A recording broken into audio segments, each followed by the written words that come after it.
Welcome to our channel. Today we how to use Trello for project management, pro tips step by step clearly. To begin using Trello for project management, first create a free account on the Trello website. Once logged in, click Create New Board to start a fresh project. Name your board according to the project you're managing. Select a background color or image to make your board visually appealing. Next, create lists on your board to represent different stages of your project. Common list names include To Do, In Progress, and Completed. Now, add cards under each list to represent tasks or items. Click Add a card to enter a task title and description. You can assign due dates to each card to keep track of deadlines.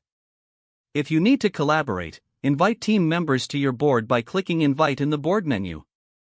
Once your team is invited, assign tasks by adding members to specific cards.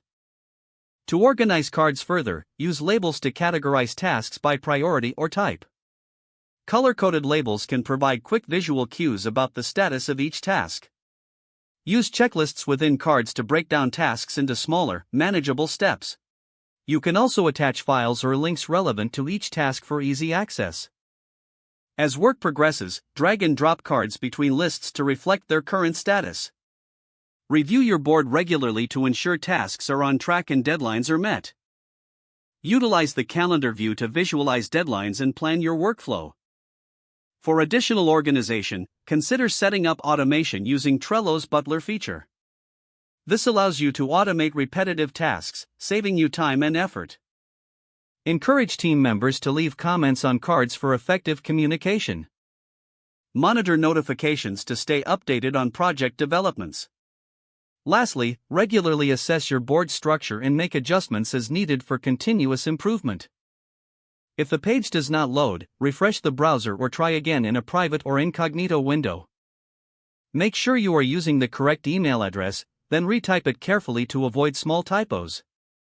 If your password is not accepted, use the reset option and create a new strong password you can remember. Check your spam folder for verification or security emails, then complete any requested confirmation steps. Enable two-factor authentication if available to improve account security and reduce unauthorized access risk. After signing in, review your profile details so your contact information and settings are accurate and current. Don't forget to like this video and subscribe to our channel for more step-by-step tech guides.